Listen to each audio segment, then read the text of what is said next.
Although no firm agreement could be reached that alleviated Mr. West's concerns, NDOW agreed to furnish trail cameras for his use if requested and agreed to look into a habitat occupancy model based on available telemetry data. A letter affirming these points was sent to him on August 12th.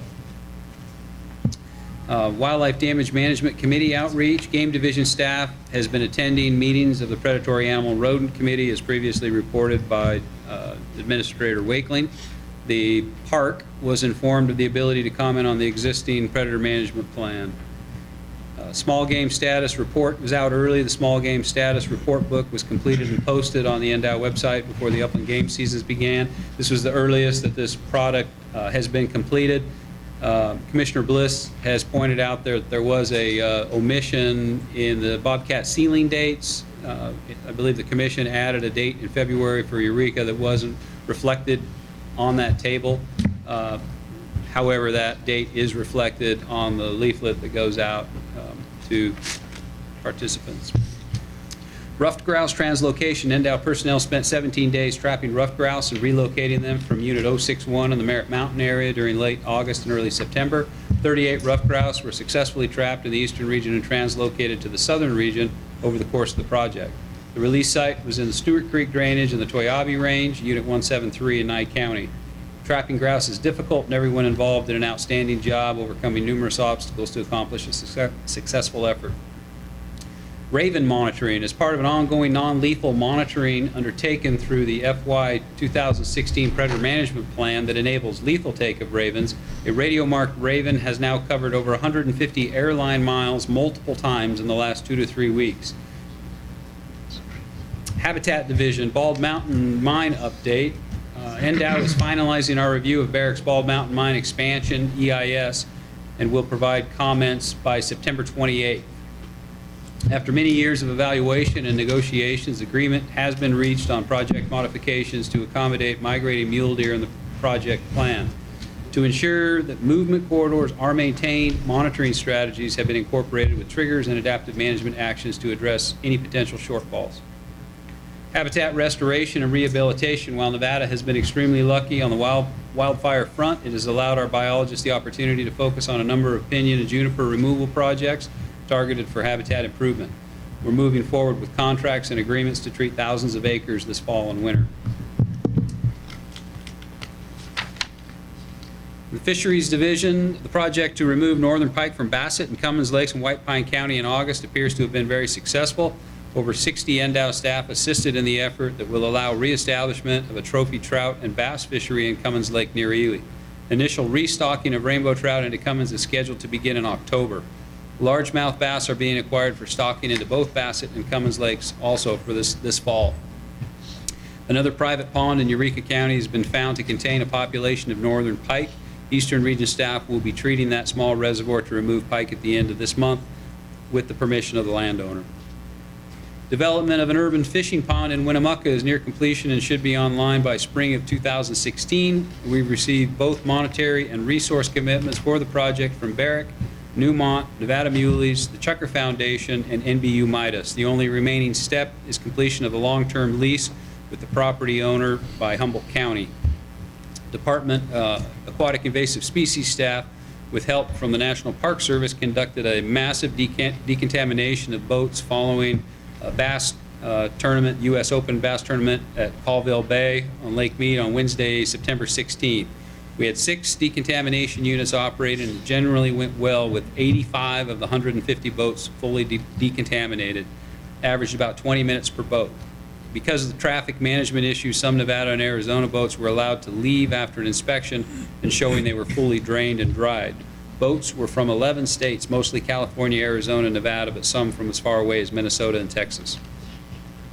A fishery survey was conducted at Walker Lake in September, the first one since 2012 due to the lack of boat access. No fish were collected in gill nets or detected using the fish finder, nor were there any visual observations of tui chub. The Nevada Department of Environmental Protection has not conducted water quality sampling to determine total dissolved solids since July of 2012, at which time was 19,000, just over 19,000 parts per million. Since 2012, Walker Lake has dropped almost 14 feet in elevation, and the total dissolved solids is likely well over 20,000 parts per million at this point. Continue to see severe impacts to Lahontan cutthroat trout populations in the northwest GMU area, Humboldt County, due to drought and trespass livestock impacts to stream systems. Some key streams are down to 3/4 of a mile or less of occupied habitat, and we may need to salvage and move some fish to maintain populations. This is a species that is listed as threatened by the U.S. Fish and Wildlife Service, I might add. Related to this, staff met with Fish and Wildlife Service, BLM, and the allotment permittee on Crowley Creek in the Montanas to discuss the new exclosure fence protecting the creek's headwaters and a critical cutthroat trout population. The headwaters springs were severely impacted, again, by trespass livestock use and illegal range improvements, and completion of the fence by BLM this summer after 10 years of effort was a major accomplishment. Crowley Creek is actually showing slight improvement, unlike most other streams in the area. Trout Unlimited recently completed an important fish barrier project on Sage Creek in the Santa Rosa Range to protect important populations of Lahontan cutthroat trout. NDOW funded half of the cost of the project, $16,500, through our Habitat Conservation Fee program. NDOW staff are coordinating with NDEP on the Gold King mine toxic spill that occurred in August in southern Colorado. That was the Animas River spill. Toxic metals and sediment moved downstream into the San Juan River and Lake Powell. Based on available information, downstream movement to Lake Mead could take a year or more and is a low risk to impact sport fish. We'll be taking tissue samples from sport fish over the next several months to provide a baseline in the event that future risk to Lake Mead is identified. Hatchery system staff spent extensive time responding to a failure in the domestic water system at Gallagher Hatchery in Ruby Valley. After considerable work and assistance from our engineering services, all systems are back online and functioning normally. We're also completing renovation of the brood ponds at Gallagher, which will allow reestablishment of the broodstock program for rainbow trout eggs and reduce our reliance on federal hatcheries for egg supplies.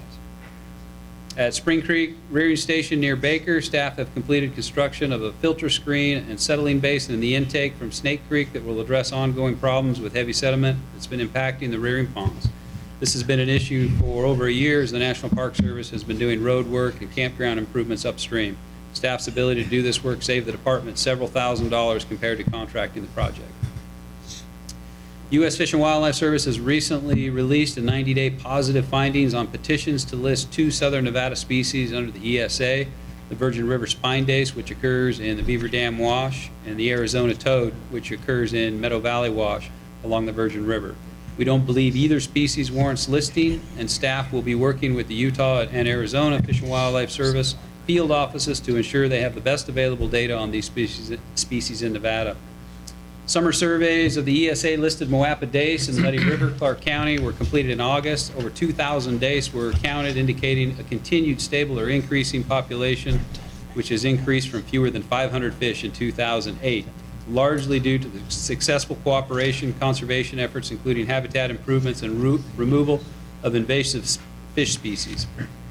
Fisheries Division is funding additional restoration work by Southern Nevada Water Authority at the Warm Springs Preserve on the main stem Muddy River and tributaries that will expand available habitat for the dace using funds from the grant through the U.S. Fish and Wildlife Service.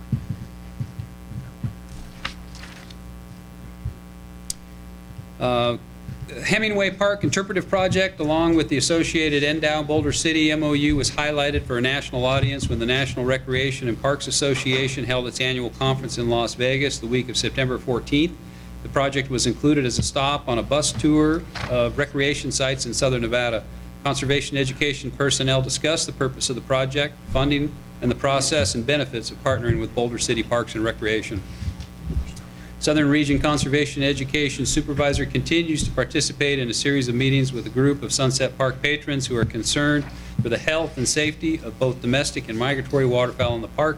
Their primary complaints are what they see as a lack of emergency medical services for wild birds and illegally discarded fishing line that sometimes entangles the birds' legs. Some participants are asking that fishing be made illegal at the urban ponds, while others are seeking for regulations requiring public display of fishing licenses. The staff conservation educator for outdoor education obtained a commitment from the Northern Nevada chapter of Safari Club International to sponsor the 30-year Hunter Education Instructor Award. Most NDOW hunter education courses are taught by volunteer instructors who donate their time and energy year in and year out to train the next generation of safe, responsible hunters. It's been a struggle to provide meaningful instructor awards as Nevada state purchasing regulations typically limit this form of agency spending.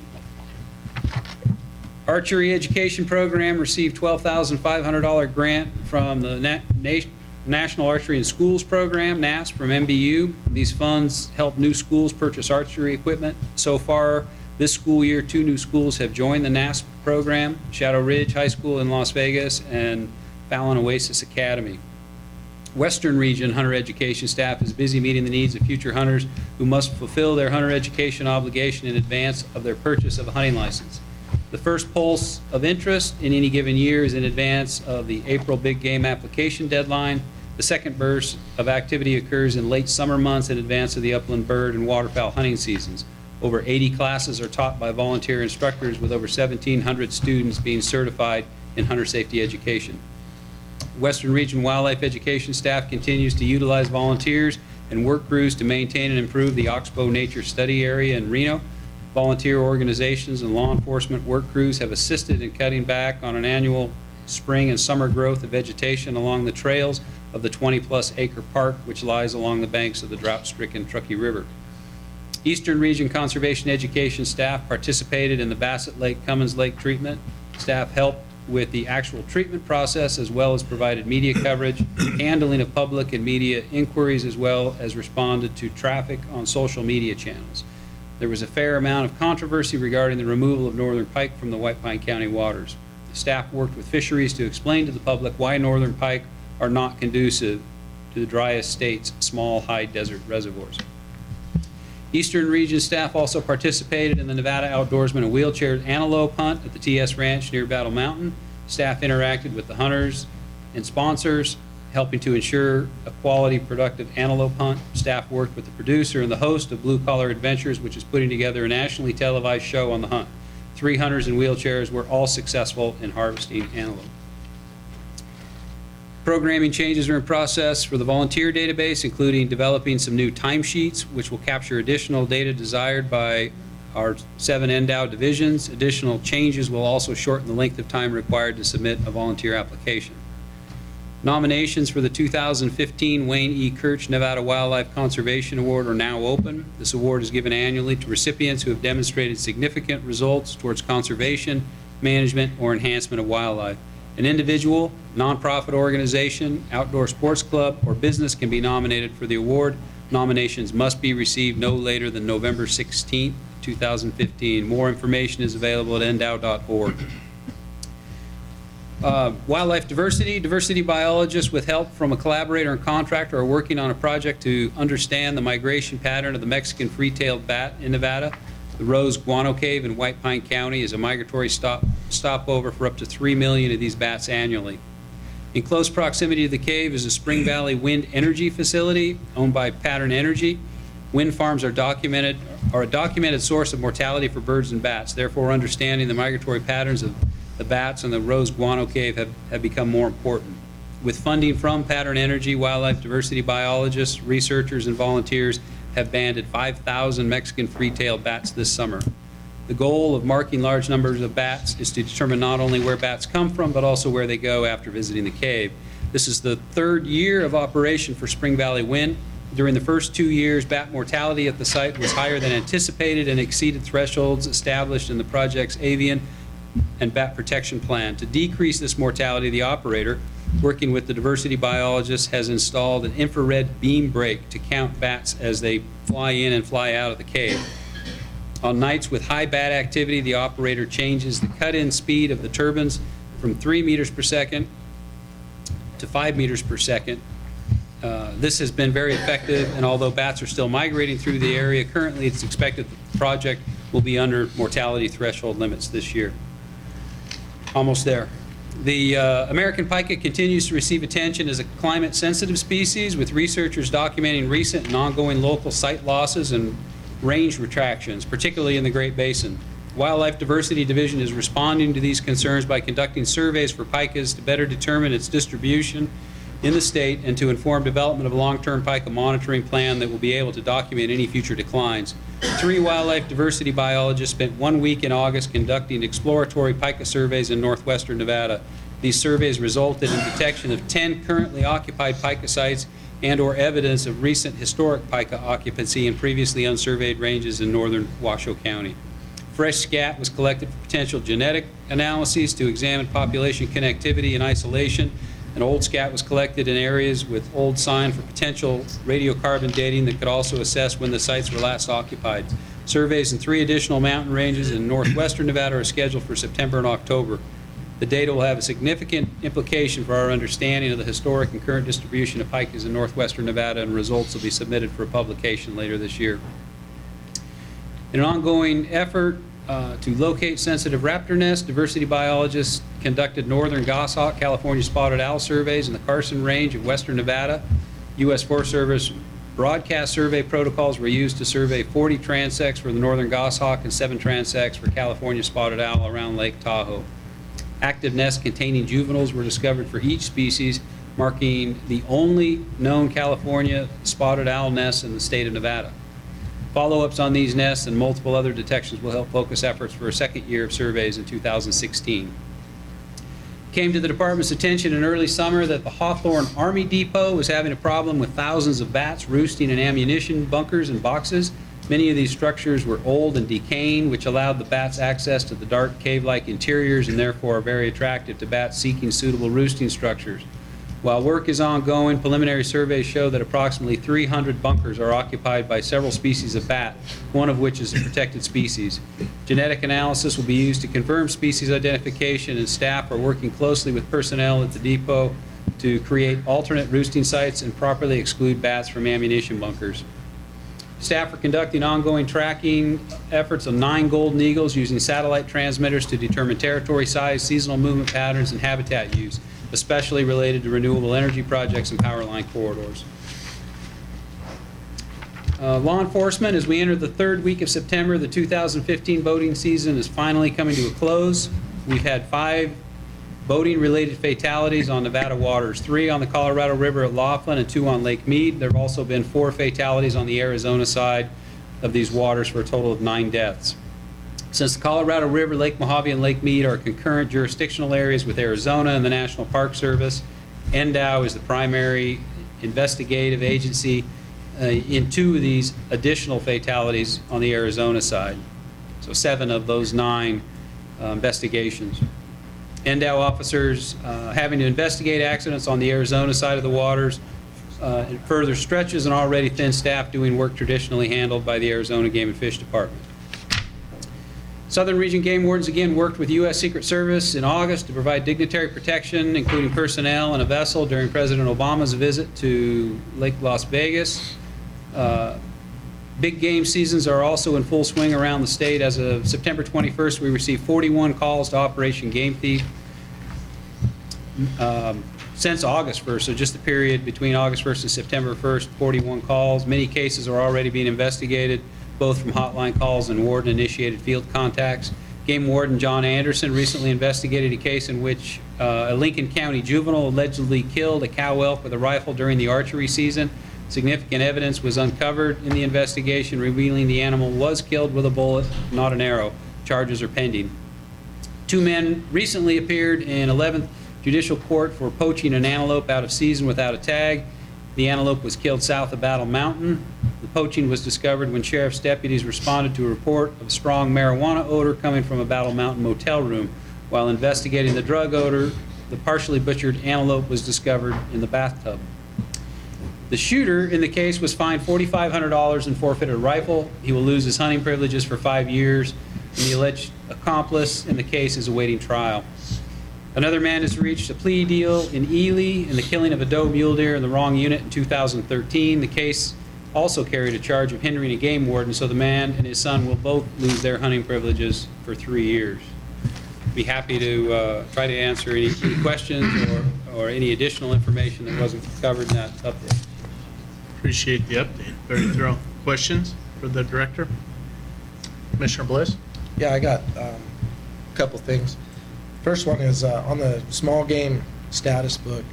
It's I would encourage people to get it, if they got a chance to look through it. There's a lot of good information in here, and you guys did a fantastic job putting it together. One part that I really particularly like is the director's letter, or the message. And the part that I like about it is in the last paragraph where you kind of discuss, you touch on, how the money's spent, people's license dollars, the stamp money, what we're doing with it. And because a lot of people, it goes even to the trout stamp. People say, well, what are they doing with all that money and what's going on? And in a brief little message, you capture a lot of that. And this is what we're doing with your money. This is what we're getting. And I think it's really important, and I appreciate it being in there. And if people take the chance to read it and look at it, you can learn a whole lot from this stuff. So I really appreciate that. And then the question I have and a comment is on Cummins and Bassett Lake. I appreciate it. I know the folks in White Pine County appreciate all the hard work that you guys did in all the efforts to restore that fishery. It's very important to White Pine County. The residents, the businesses, the communities, they both have potential and have proven in the past to be some of the best fisheries we have in the state. So I wanted to put that out there. My question about those fisheries is that you stated that they're going to be stocked in October. Is that Cummins and Bassett? And I was curious if where the stocking fish are going to come from, if they're coming out of Ruby Marsh Hatchery or where the bass are coming from. If you can answer those questions, appreciate it. We're looking for a small fish that doesn't fight very well. Mr. Chairman and Commissioner Bliss, thank you.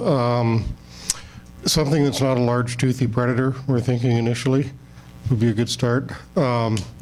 We do have trout available in our hatchery facilities now that we've been holding on the assumption that we were going to be successful in the treatment that will go into Cummins. And we are looking at largemouth bass for both Bassett and Cummins hopefully this fall. We're currently looking at purchased fish from a commercial source. The idea of obtaining fish through salvage from some other waters isn't off the table, but at this time, initially we're looking at acquired fish purchased from a commercial vendor. We've already got that lined up initially. Part of one of the issues in terms of getting fish is that we have a lot of places don't have particularly good access right now in terms of being able to get in with a shocking boat. So at least initially we want to get that kicked off with some fish coming from commercial growers for largemouth. Okay. And then when you get those fish, is there a certain size of fish that you target to stock into these lakes or length? I believe the fish that we've got lined up now are, large fingerling sized bass. So they should grow. We're hoping that they'll overwinter and grow pretty rapidly. We understand it's going to be, a process to reestablish those fisheries. We're hoping starting with some catchable rainbow to start with and giving the bass some window to get some size to them. That may take a year or so. Well,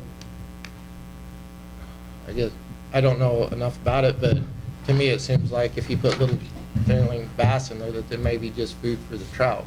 Well, when I say fingerling, I'm talking, 5 to 6 inch fish, not catchable size fish. Not little bitty fish, no. No. They'd be larger than that. Okay. Yeah. All right. Thank you, and I really do appreciate it. And there's a lot of folks in Ely that appreciate you guys' hard work and have really positive things to say about the department for getting this done and getting it done. So really, I feel like I can't say it enough how much I appreciate you guys' efforts. Well, thank you, and we're looking forward to rebuilding that fishery and making it a real showpiece for White Pine County. Thank you.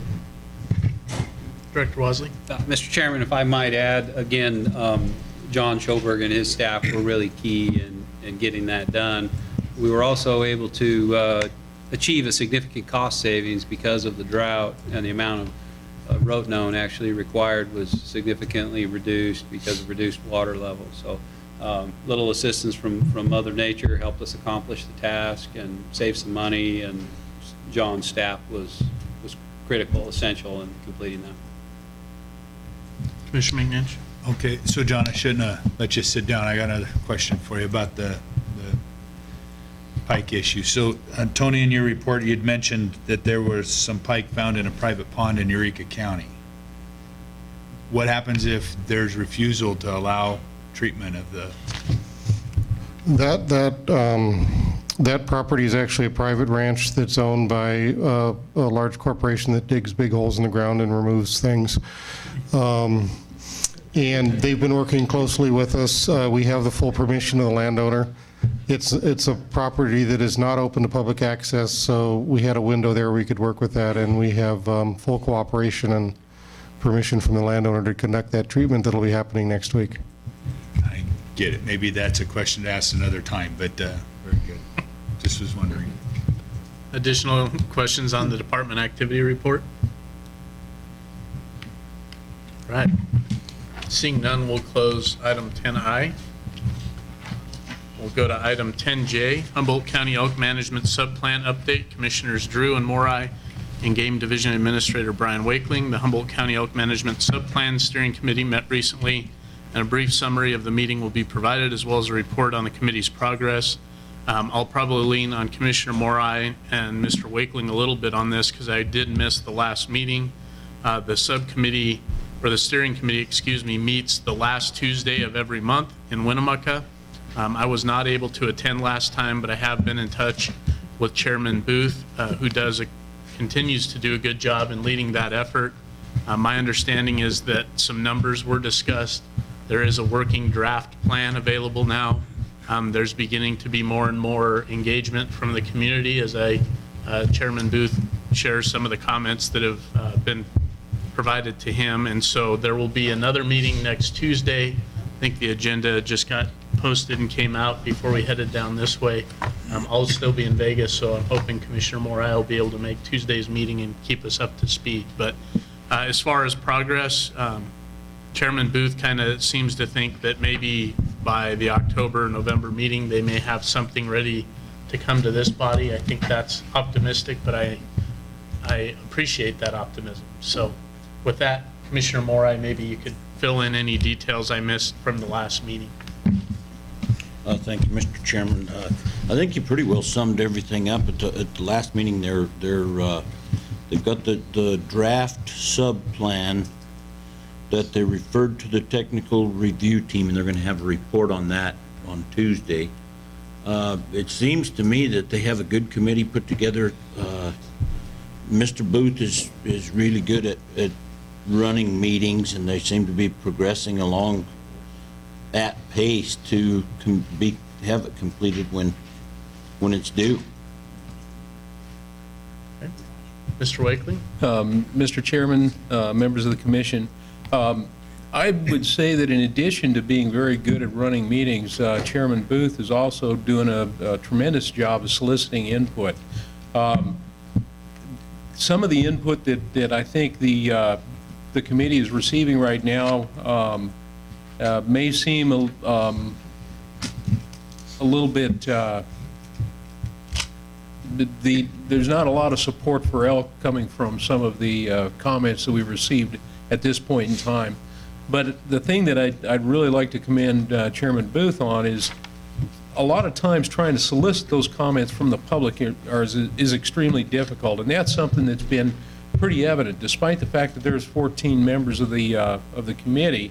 That trying to even get they've always had a quorum, they've always had good participation, but trying to get that outreach and trying to get the public to truly comment in the vested stakeholders. And so I think that he's doing a tremendous job in directing the committee to do that.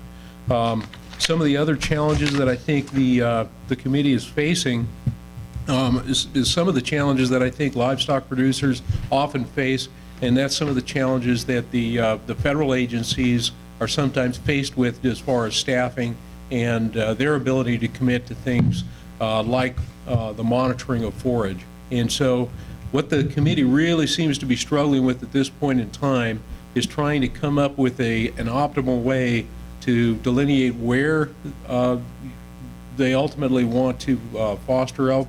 And there's also trying to combat a lot of the misinformation out there We're not talking about introducing, bringing, actually capturing and translocating.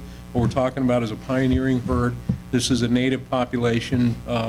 It's elk are native to Nevada, and so some of the challenges are kind of managing that whole aspect of it.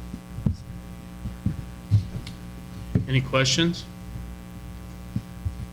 All right, seeing none, we'll close agenda item number 10J, which will conclude our informational reports. Thank you, Commissioner Mori and Mr. Wakeling. And what we'll do is we do have one more item, and that's public comment. Are we going to force through and do public comment, or do we need a quick break? I Quick need a break? quick break. Okay, so let's see, we're at 3:43. Let's come back at 5 to 4. So 3:55, we'll come back and re-adjourn. And we'll wrap up with public comment. Brenner's blocks that he used to get out of. That's why I told her he